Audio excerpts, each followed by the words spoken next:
we know what the Bible says. Matter of fact, before I read to you what John Kerry is threatening to cut off the Palestinian Authority's aid if there's no peace deal signed. Okay, here we go. He's going to do to both sides. He's going to do the Jews the same way that he's going to do the Palestinians. And that is, he's going to leverage them both. He's going to threaten them both. With Israel, it's not as much the money, although they get a lot of money from us. It's going to be the security.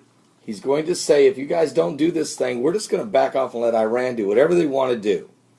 We can put the hammer on them. Okay, so it's more about security when it relates to Israel on the sticking points. But on the Palestinians, it's all about the money. They're going to get the land. They don't have any now. So everything they get, anything they get is better than what they got. But it's about the billions of dollars. And what he's saying to them, not only will you not get billions more to establish your country, we're going to cut off the aid you're already getting.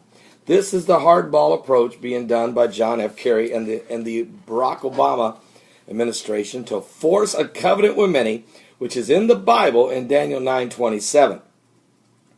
Now, I'm going to read to you in just a moment Genesis chapter 25, 3 verses 21, 22, and 23. But before I do, let me tell you what John Kerry is attempting to do. U.S. Secretary of State John F. Kerry has threatened to discontinue all American aid to the Palestinian Authority if the current round of negotiations does not result in a peace agreement, according to a senior Palestinian official is claiming yesterday, January 9th, 2014.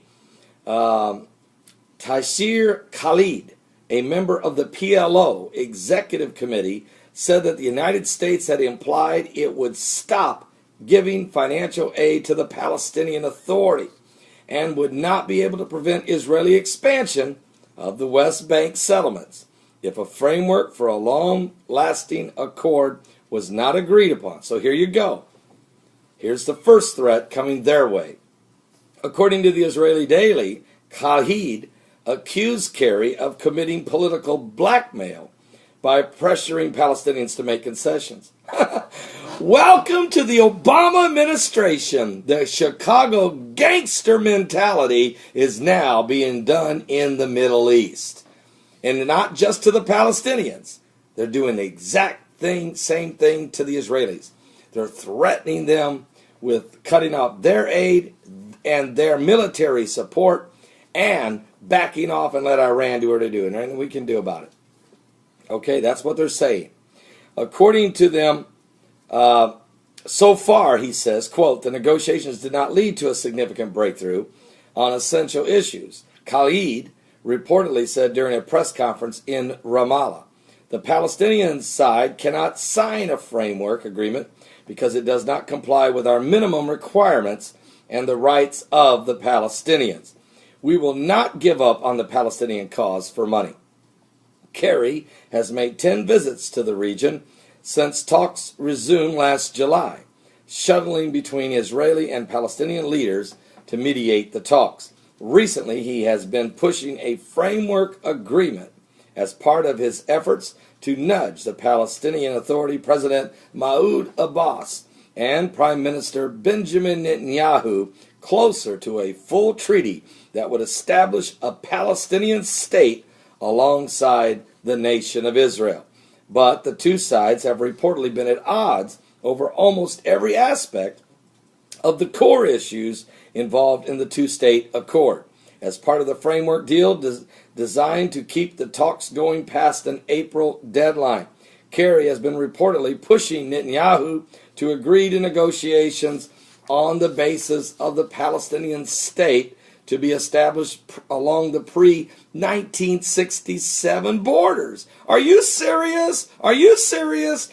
With a land swap adjustments and urging Abbas to recognize Israel as a Jewish state.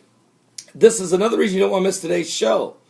My guest, Walid Shubat, was born in Bethlehem and was there during the 1967 Six-Day War.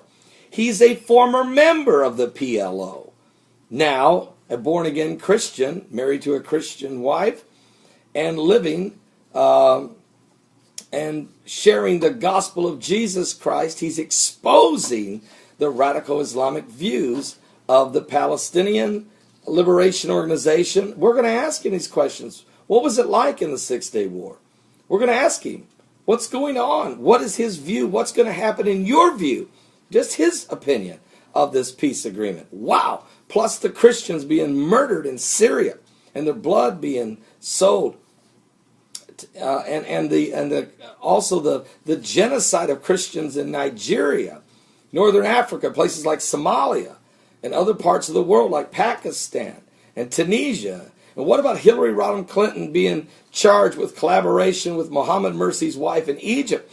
We're going to find out all this stuff, folks, because it's all part of the end time rise of the beast, the New World Order, the false prophet, the Antichrist. They're rising. They're rising. You know, Joel Richardson wrote a book called The Mideast Beast. I've just written a book called Jerusalem Jihad. I'm telling you, and Perry Stone says without a doubt, he knows for sure that radical Islam will be either the Antichrist or the false prophet. It's the same thing I've been saying for 3 years. Hal Lindsey has come on board also with this, as biblical scholars can see the signs of the times, folks.